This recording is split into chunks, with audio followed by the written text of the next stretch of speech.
Hello, I'm Jacqueline McInnes Wood, and welcome back to my official channel. Hey guys, I'm Jacqueline McInnes Wood, and welcome back to my official channel.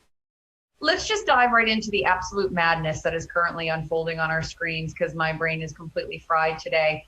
I have been staring at these spoilers for hours, and honestly, my fingers are cramping from typing so much. But I just have to get all of this out because the drama coming up for the week of March 23 to 27 is just next level insane, like truly unhinged. And we really need to talk about Steffy Forrester Finnegan because Steffy is about to lose her absolute mind. And I do not blame her one single bit, not at all. Because what is happening right now in her own home is just beyond disrespectful. It is actually dangerous. So let's just lay it all out. Steffy has been so clear about this.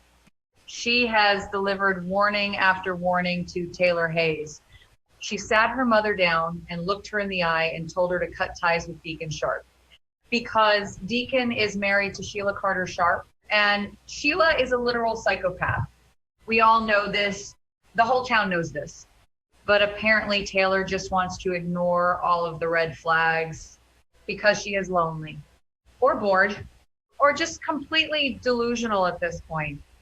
And Steffi is not messing around anymore. She told Taylor that she would cut her off from the family if she didn't end things with Deacon. She laid down the law, but it is clearly not sinking in at all. And you have to look at this from Steffi's perspective, because honestly, Steffi is the only adult in the room right now. She is a mother. She has Hayes Finnegan and Kelly Spencer to protect. And she knows exactly what Sheila is capable of. And because Sheila shot Finn. Sheila left them to die in a dirty alley behind a restaurant. That is real trauma. That is not just some petty family feud. That is life and death. So when Steffi sees her mother getting cozy with Sheila's husband, all she sees is a giant target being painted on her family's back. Because if Sheila finds out that Taylor is sleeping with Deacon, Sheila's going to go completely off the rails. She will burn the whole town down. And Steffi's kids could be caught in the crossfire, but Taylor just doesn't care. Or she is just too blinded by her own selfish desires to see the reality of the situation, which is just wild to me.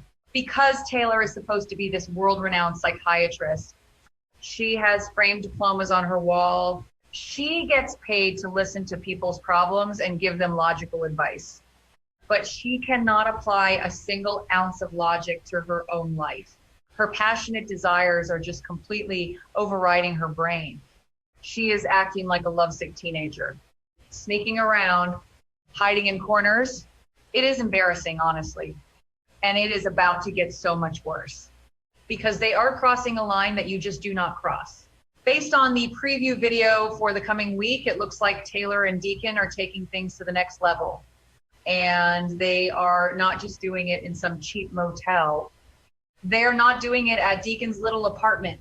No, they are doing it at the Cliff House, Steffi's home, the place where Steffi's children sleep, the place where Steffi and Finn have built their life together. It is bad enough that Taylor and Deacon have been sneaking around and making out in Taylor's office at Forrester Creations. That was already highly unprofessional and risky. But bringing this dirty little secret into Steffi's sanctuary, that is just a massive slap in the face. And the preview clip is just wild. We see Taylor stripped down. She is ready to hit the sheets.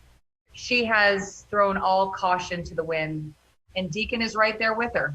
He literally says the line, "I fought this as hard as I could, but nothing is going to keep us apart," which is just classic Deacon Sharp nonsense. Let's be real. Deacon never fights temptation. He always goes for the forbidden fruit. He did it with Brooke years ago, and now he's doing it with Taylor. He loves the thrill of the chase. He loves feeling wanted by these high-class Forrester-associated women, but he is playing a very dangerous game because he is married to a monster. So there they are, in the bedroom, at the Cliff House, stripped down and making out on the bed, getting all hot and heavy. And they are completely oblivious to the outside world. They think they are safe. They think they have gotten away with it because Steffi is at work, Finn is at the hospital, the kids are probably with the nanny. So the coast is clear, right? Wrong. So wrong. Because this is a soap opera, and nobody ever gets away with anything that easily, especially not when Sheila Carter is involved. Because right at that exact moment, while they are rolling around in Steffi's guest bed, Sheila Shark shows up at the front door, and she is holding a bouquet of flowers. I mean, you really cannot make this stuff up. The irony is just so thick you could cut it with a knife. Sheila is bringing flowers to the woman who is currently sleeping with her husband because Sheila thinks Taylor is her savior. Sheila thinks Taylor is this wonderful, supportive friend who gave her great advice and helped her put her marriage with Deacon back together. Sheila is actually feeling grateful, which is a terrifying emotion for Sheila to have because it means she is completely vulnerable. So Sheila is standing there on the porch at the Cliff House, the very house where she previously showed up uninvited to hold baby Hayes, the house where she has terrorized Steffi so many times. And she is knocking on the door, but nobody is answering because Taylor and Deacon are a little busy at the moment. But Sheila is not a normal person. A normal person would just leave the flowers on the porch and walk away, but not Sheila. She is insistent. She wants to see Taylor. She wants to have a conversation. So she steps up to the window and she starts peeking inside. This is literally like a scene out of a horror movie. Sheila's face pressed against the glass, peering into the house, looking for any sign of life. And we all know that feeling of sheer panic when you are doing something wrong and you hear an unexpected knock at the door.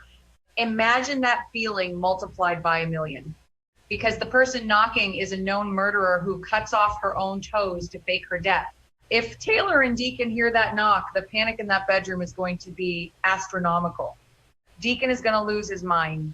He is going to be scrambling, trying to find his pants, trying to figure out where to hide. Because if Sheila sees him in there with Taylor, he is a dead man walking. He will probably dive under the bed or lock himself in the bathroom, which is just hilarious when you think about it. Because remember when Sheila was a fugitive and she was hiding out in Deacon's tiny apartment, she was the one hiding in the bathroom and wearing weird masks. Now the tables have turned. Deacon is the one who has to hide like a scared little rat because he couldn't keep his hands to himself. But the real question is whether the front door is locked. Because if B&B leans into the classic soap trope where everyone always forgets to lock their front doors, then Sheila might just turn the knob and walk right in. And if she walks in, she is going to find a very chaotic scene. Even if Deacon manages to hide in time, Taylor's going to be standing there in a robe looking flushed and guilty. And Sheila is not stupid. She is crazy, but she is not dumb. She is going to sense that something is off. She might even see Deacon's shoes on the floor or his jacket draped over a chair. And if Sheila doesn't figure out that it's Deacon, she might jump to an even wilder conclusion. She might put 2 and 2 together and assume that Taylor has a man over. And since Taylor has been obsessed with Ridge Forrester for decades, Sheila might actually think that Ridge is cheating on Brooke Logan with Taylor. Imagine the absolute mess that would cause. Sheila running around town spreading rumors that Ridge and Taylor are hooking up. It would cause a massive explosion between Brooke and Taylor all over again. And Deacon would just be sitting there sweating, hoping nobody ever finds out the truth. But CDL says that Sheila will learn the truth this week. So maybe she does see him. Maybe she looks through that window and gets a clear view of her husband making out with the good doctor. And if that happens, the fallout is going to be nuclear. Sheila is not going to just cry and file for divorce. That is not her style. She is going to plot revenge. She is going to want to destroy Taylor's life. And she is going to want to take everything from Deacon, including Il Giardino. She will take his restaurant, his money, his pride. She will leave him with absolutely nothing. But let's pivot back to Steffi. Because honestly, Steffi's reaction to all of this is what I am most excited to see. Whether Sheila discovers the affair right now or not, Steffy is going to find out about this mess. It is inevitable. Steffy might come home early from Forrester Creations. She might walk in the front door and find her mother acting incredibly suspicious. Or she might even catch Deacon trying to sneak out the back door. Or maybe she just pries a confession out of Taylor in the aftermath. Because Steffy is very observant. She knows when her mother is lying. And she knows that Taylor's been acting super weird lately. So there is bound to be trouble either way. And when Steffy finds out that Taylor and Deacon were getting passionate in her house, she is going to flip out. The screaming match is going to be epic. Steffy is going to unleash years of pent-up frustration on her mother because this is the ultimate betrayal of trust. Steffy opened her home to Taylor. She let her mother live in the guest house or the spare room so she could be close to the kids. She wanted Taylor to have a safe haven. And Taylor repaid that kindness by turning the Cliff House into a cheap rendezvous spot for an illicit affair with a criminal's husband. Steffy is going to insist that she cannot have Taylor living on her property anymore. She is going to pack Taylor's bags herself if she has to. Because Steffy is a protector. Her first instinct is always to protect Finn and the children. And having Taylor around is creating a scary situation. It is inviting danger right to their doorstep. Steffy is going to look Taylor in the eye and tell her to get out. She will kick her mom off the property without a second thought because she warned her. She told Taylor exactly what would happen if she kept seeing Deacon. And Taylor made her choice. This is going to lead to Steffy enforcing the family ban that she's been promising. And this is where it gets really tragic because Taylor loves those grandkids. She loves Hayes and Kelly so much, but Steffy is going to cut off her access. She is going to tell Taylor that she cannot be around the kids if she is going to selfishly invite danger into all their lives. Steffy will probably ban Taylor from coming to the house at all. She might even tell the nanny not to let Taylor in. It is going to be a complete excommunication from the Finnegan household. And Taylor's going to cry. She is going to play the victim. She is going to say that she can't help who she loves. She will try to psychoanalyze the situation and make excuses for her behavior. But Steffy is not going to hear it because Steffy is exhausted. She is tired of dealing with her parents' messy love lives. She is tired of having to be the strong one all the time. She just wants to live in peace with her husband and her kids. And Taylor is actively destroying that peace. It really makes you wonder what is going on in Taylor's head. How did she get to this point? She used to be this pillar of strength and morality, but ever since Ridge chose Brooke again, Taylor has just been spiraling. She feels discarded. She feels invisible, and Deacon makes her feel seen. Deacon tells her she is beautiful. He pays attention to her. He gives her the validation that she so desperately craves, but she is looking for validation in the worst possible place. And it is going to cost her everything. She is going to lose her relationship with Steffy, which is the most important relationship in her life. Steffy has always been Taylor's biggest champion. Steffy fought for Taylor to be with Ridge. Steffy defended Taylor against Brooke for years, and now Taylor is just throwing that loyalty back in Steffy's face. It is actually heartbreaking to watch because you can see the pain in Steffy's eyes when she talks to Taylor about this. Steffy doesn't want to cut her mother off. She just feels like she has no other choice. She is being forced into a corner by Taylor's reckless behavior. And what about Finn? John Finnegan is the nicest guy in the world, but even he has his limits. He hates Deacon and Sheila. He wants nothing to do with his birth mother. He has made that very clear. So how is Finn going to react when he finds out that his mother-in-law is sleeping with his birth mother's husband in his own house? Finn is going to be disgusted. He is going to fully support Steffy's decision to kick Taylor out. In fact, Finn might be the one to physically escort Deacon off the property if he catches him there. That would be a scene to remember.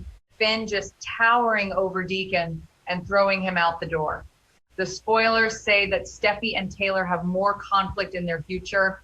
And I mean, yeah, that is the understatement of the century. Their relationship is going to be completely fractured by this. And it is going to take a long time to repair, if it can ever be repaired at all. Because Steffi is very stubborn. When she draws a line in the sand, she does not cross it. And she expects others to respect her boundaries. Taylor has completely bulldozed over Steffi's boundaries, and there will be consequences. So we just have to stay tuned for all the difficult news to come, because the fallout from this Cliff House encounter is going to ripple through the entire show. It is going to affect Steffi, Finn, Taylor, Deacon, Sheila Ridge, and Brooke. It is a massive web of secrets and lies, and it is all about to unravel. I cannot wait to see the look on Sheila's face when she finally figures it out. The rage is going to be spectacular. And I cannot wait to see Steffi lay down the law and protect her family like the fierce mama bear she is. But seriously, you guys, the writing for this storyline is just so messy. And I kind of love it, but I also hate it, because it is so frustrating to watch smart characters make such dumb decisions. But I guess that is why we watch soap operas, right? We want the drama. We want the yelling. We want the secret affairs and the shocking discoveries. And B is definitely delivering on all of that right now. I just keep thinking about that bouquet of flowers. It is such a brilliant little detail. Sheila standing there with flowers. It is so creepy. It gives me chills just thinking about it, because Sheila is unpredictable. One minute she is smiling and handing you a daisy, and the next minute she is pulling a gun out of her purse. Taylor is playing Russian roulette right now, and she doesn't even realize that the gun is loaded. And Deacon, oh, Deacon, he is such a mess. He has worked so hard to build a legitimate life for himself. He bought Il Giardino. He became a respectable business owner. He even got Hope to accept him back into her life. And now he is risking all of that for a fling with Taylor Hayes. It makes no sense. But Deacon has always been his own worst enemy. He sabotages his own